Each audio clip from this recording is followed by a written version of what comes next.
Ya, sebenarnya kalau kita melihat keadaan COVID-19 di Jakarta khususnya atau Indonesia pada umumnya, banyak terjadi perubahan-perubahan perilaku, terutama untuk anak-anak misalnya ya. Kalau anak-anak dari kelompok menengah atas, mereka sudah terbiasa, mereka punya space di mana mereka bisa bisa bermain di ruang rumah mereka sendiri. Kemudian mereka tidak perlu harus keluar rumah, ya kan? Tapi bayangkan coba bagi anak-anak yang tidak punya space yang cukup di rumahnya mereka, seperti kelompok menengah ke bawah ya, mereka terpaksa harus bermain di luar, dan ini memberikan resiko yang lebih besar buat anak-anak terutama. Jadi dalam keadaan seperti ini sih, saya menganjurkan agar anak-anak ini banyak yang menahan diri lah untuk tidak bermain terlalu jauh dari rumah. Kalaupun mereka harus bermain di rumah, harus dengan pantauan dari orang tua mereka. Tantangan kedua yang kita hadapi bersama adalah akses informasi, terutama buat kelas online ya. Sekarang semua anak-anak tidak ada yang sekolah secara offline, semuanya harus kelas online. Buat mereka yang menengah atas yang sudah terbiasa atau sanggup untuk membeli kuota dan segala macam, itu sebenarnya nggak ada masalah. Tapi bayangkan coba buat mereka yang kemampuannya terbatas untuk mendapatkan akses tersebut, ini sangat sulit sekali, terutama buat orang tua. Jadi gimana caranya supaya kita bisa saling membantu ya, bagi yang mampu membantu yang kurang mampu. Dan juga sekarang banyak sekali gerakan-gerakan sosial yang banyak dilakukan di masyarakat untuk menyediakan handphone bekas ya kan, supaya adik-adik atau mereka yang kesulitan untuk mendapatkan akses informasi untuk kelas online, mereka dapat melakukan itu dengan keterbatasan yang ada. Oke, ini juga masalah another problem ya yang kita hadapin bersama ya. Maksudnya ada yang have the luxurious untuk bekerja di rumah ya kan, karena mereka punya akses. Tapi ada juga kelompok masyarakat yang mau tidak mau mereka harus keluar gitu untuk mencari nafkah, karena mereka hidup dalam daily basis ya, mereka tidak menerima gaji bulanan. Nah, buat mereka ini ya mau tidak mau mereka harus punya keberanian ya untuk keluar sana dan untuk mencari nafkah buat keluarga. Artinya apa? Artinya inilah keadaan yang harus kita hadapin. Artinya apa? Artinya ya mereka yang memang harus keluar dengan untuk mencari nafkah, mereka tuh harus melaksanakan protokol dengan baik dan benar, ya kan? Mengenakan masker dan menjaga jarak, mencuci tangan dengan sabun, sehingga apapun yang mereka hadapi di luar sana pada saat mereka mencari nafkah itu bisa dijalankan dengan baik. Tadi kita banyak bicara tentang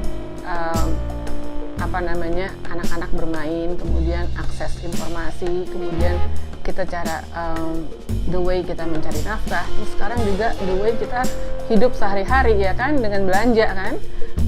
Banyak yang ada masyarakat yang bisa punya akses atau luxurious lah untuk melakukan belanja online. Jadi mereka tidak harus datang ke pasar atau pergi ke toko atau apapun itulah. Mereka tinggal angkat telepon atau doing it with the online access yang ada. Tapi juga ada juga yang mau tidak mau mereka harus keluar gitu kan, karena tidak ada orang yang bisa membantu.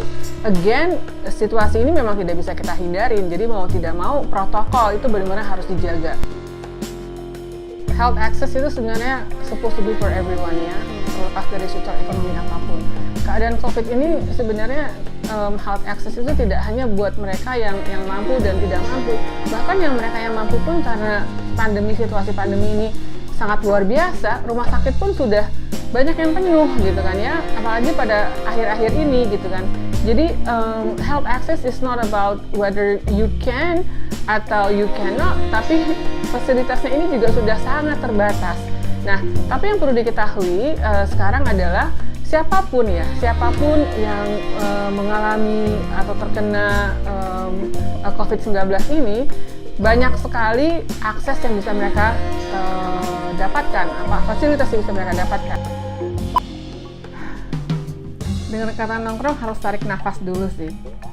There is no such thing as nongkrong ya. Maksudnya gini, mungkin anak-anak muda ngerasa, aku nggak apa-apa kok, aku sehat, aku bukan kelompok yang rentan ya kan, aku bisa nongkrong sama teman-teman, so I will be fine gitu ya.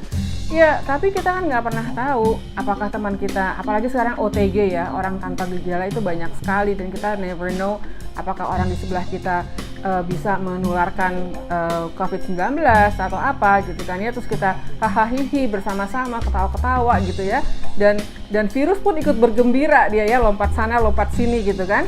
Terus mungkin kita nggak apa-apa karena kita muda dan kita imun kita bagus ya. Coba bayangkan kita sampai ke rumah ya, ada ibu dan bapak, yang mungkin ada adik yang sakit asma ya kan, atau ada nenek dan kakek, mereka adalah kelompok-kelompok rentan ya kan. Nah disinilah klaster keluarga terjadi akibat dari nongkrong-nongkrong ini. Kita adalah garda depan yang menghadapi si virus ini.